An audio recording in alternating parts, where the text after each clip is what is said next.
Bine v-am găsit! Astăzi vreau să fac o prăjitură pe care mama o făcea în urmă cu mulți ani, albinița. Am să folosesc rețeta ei. În primul rând voi face crema pentru că am nevoie de cremă să se răcească și am pus la fiert 900 de ml de lapte în care adaug 2 pliculețe de zahăr vanilinat, 150 de grame zahăr,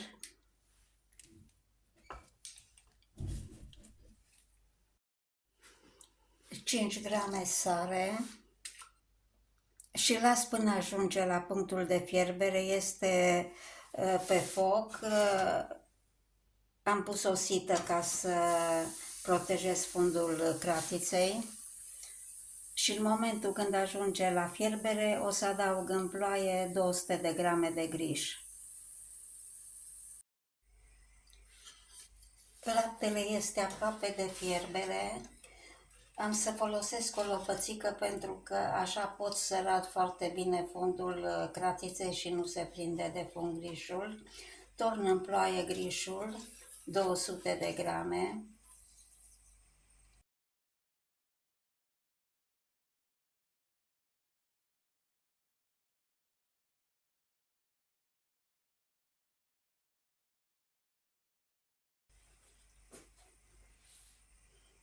Acum voi lăsa grișul să se răcească, îl iau de pe foc. Acum pregătesc compoziția pentru foi. Am înăuntru 200 de grame de miere, adaug 150 grame zahăr, 12 grame bicarbonat de sodiu, 100 de grame unt, 150 ml lapte,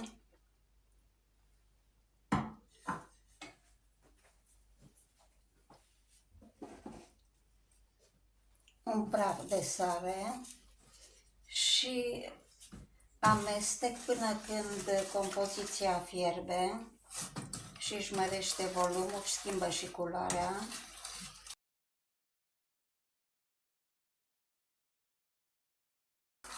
Mai adaug 3 ouă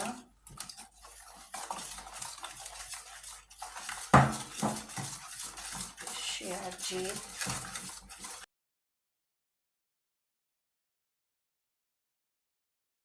Compoziția și-a mărit volumul, a acționat și bicarbonatul. Opresc focul și am să torn înăuntru 700 de grame făină,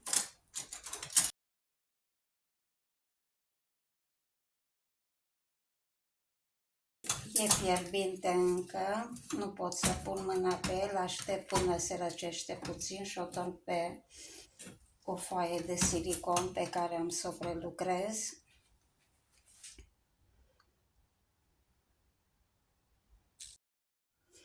Am turnat albatul peste o foaie de silicon.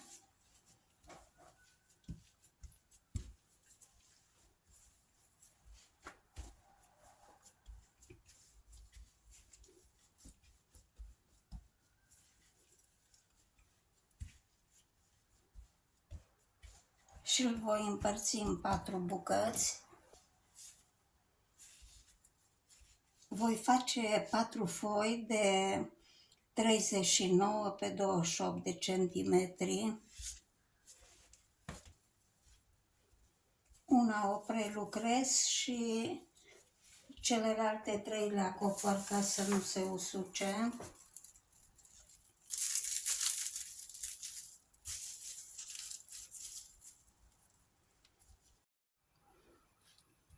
Încep să întind prima foaie. Am pus pe o folie de silicon care are dimensiune apropiată de fundul tăvii pe care voi coace.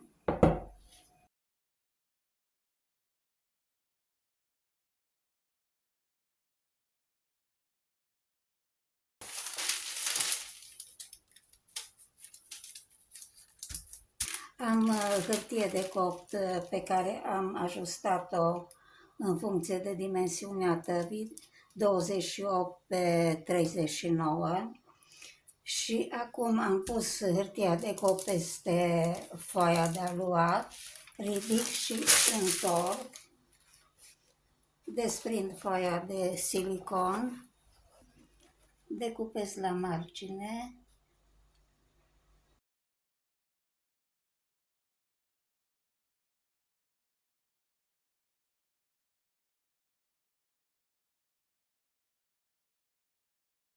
și pun la copt 12 minute la gradația 2 a aragazului.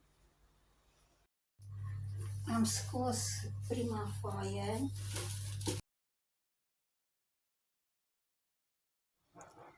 Am terminat foile de copt, le las la răcit și acum voi finaliza crema. Grișul este răcit.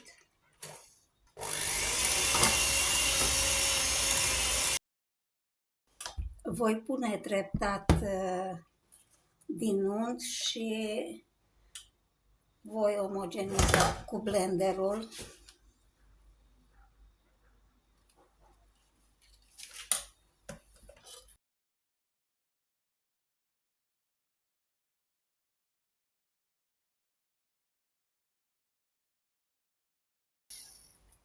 Deci am terminat crema. Pun jumătate din crema.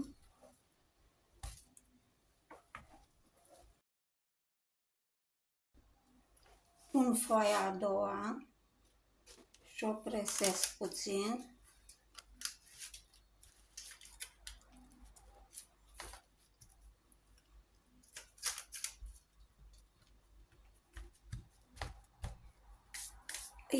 În loc de gem, la prăjitură voi pune un jeleu din caise pe care îl prepar, din 500 de grame de caise pe care le-am omogenizat cu blenderul, le-am transformat în pastă și am adăugat apă până la 600 de ml, deci în total sunt 600 de ml și am adăugat aici încă 4 linguri de zahăr.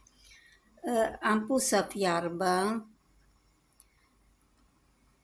Am pus într-un bol 60 de grame amidon și 150 ml apă și amestec ca să se omogenizeze soluția.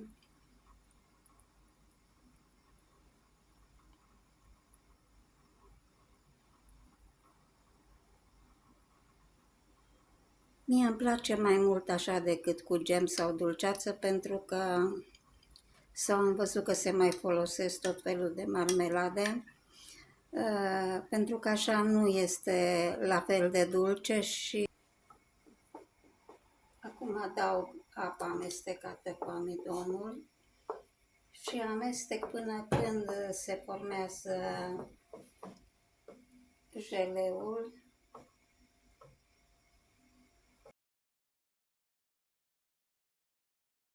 Este gata, s-a îngroșat.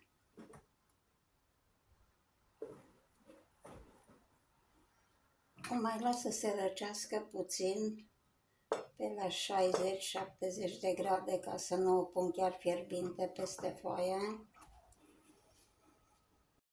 E puțin călduță, încep să o torn peste foaie.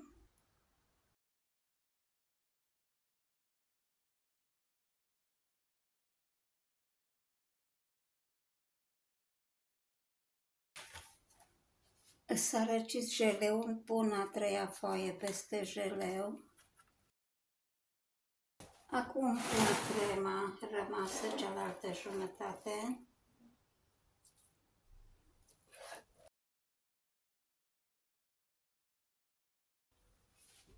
Pun și următoarea foaie, ultima.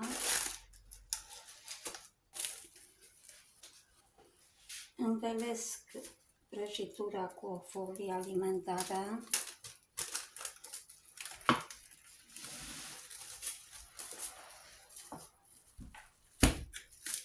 Și o las până mâine dimineață la frigider. Lăsat prăjitura până a doua zi dimineață, am tăiat marginile, s-a înmuiat foarte bine